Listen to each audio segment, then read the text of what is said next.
بسم اللہ الرحمن الرحیم، اللہم صلی علی محمد و علی محمد۔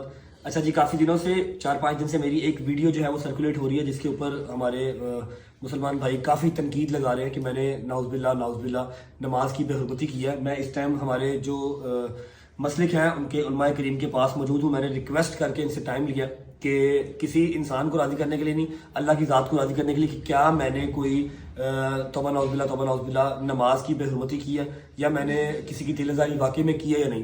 میں نے اپنا جو ایک موقف تھا کہ نماز ہر بلا سے بچاتی ہے، ہر بلا کا جو ہے ایک سلوشن ہے وہ نماز ہے، قرآن پاک میں یہ کہا گیا ہے۔ میں نے علامہ صاحب کو آپ جناب کو، علامہ صاحب کو، سب کو میں نے اپنا جو موقف ہے وہ بتایا۔ بسم اللہ الرحمن الرحیم۔ رجب بٹ صاحب نے اپنا موقف دیا ہے، تمام مسالک کے علماء موجود ہے۔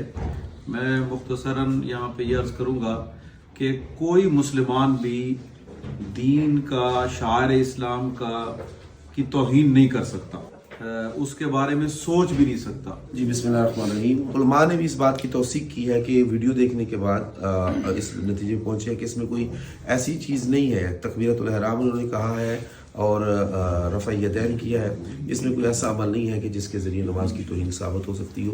اور جب وہ خود قائل یعنی فاعل جو ہے وہ اپنے عمل کی بہترین توجیہ بتا سکتا ہے کہ اس کا کیا نظر و فکر تھی اس عمل کے دوران، تو ہم نے فاعل کے عمل کو سنا اور ان کی نظر و فکر کو سنا۔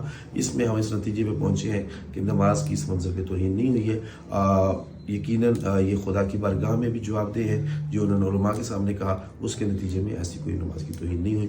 اور ہم اپنے ٹرینڈ کو بڑھانے کے لیے، اپنی ویورشپ بڑھانے کے لیے کسی دوسرے پر سنگین اس طرح کے الزامات لگا کر، پرانی ویڈیو اٹھا کر اس کو جو ہے وہ بلیک میل کرنے کے لیے یا اس کے اوپر انگلیاں اٹھانے کے لیے ہمیں قطعاً ایسا کوئی اقدام نہیں کرنا چاہیے۔ ہمیں ڈرنا چاہیے کہ آخر ہم نے مرنا اور خدا کے سامنے پیش ہونا ہے۔ جو نماز کی عظمت ہے یقیناً وہ باقی ہے سب کے دلوں میں، اور خدا ہم سب کو شاعر اسلامی کے احترام کرنے کی توفیق عطا۔ بسم اللہ الرحمن الرحیم۔ جو موقف تیار کیا ہے، اس سے پہلے بھی مجھ سے کسی نے اس ویڈیو کو بھیج کر فتویٰ لینا چاہا تو میں نے بچے کا موقف سنے بغیر یہ کہا کہ فتویٰ دو چیزوں پہ ہوتا ہے، یا قول پہ یا فعل پہ۔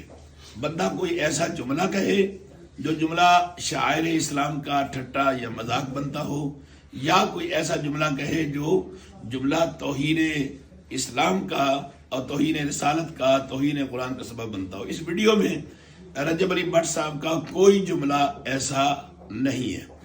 دوسرا فتویٰ دیا جاتا ہے فعل پہ، کوئی ایسا فعل جو شاعر اسلام کے خلاف ہو، اس میں مذاق ہو، کوئی اس سے توہین ثابت ہو۔ اب رفع یدین کیے چلے جانا اور یکسوئی کے ساتھ اس عمل میں مگر رہنا، اس صورت میں بھی کوئی فعل ایسا نظر نہیں آتا جس فعل سے اسلام کا ٹھٹا یا مذاق ثابت ہوتا ہو۔ میں سمجھتا ہوں کہ اگر اس کے باوجود کوئی فعل سامنے جس پہ اشکال پیدا ہوتا تو تب بھی فقہا نے یہ حکم دیا ہے کہ اس شخص کو جس کا وہ قول ہے یا فعل ہے اسے پوچھا جائے اور اس کے موقف پر فتویٰ دیا جائے۔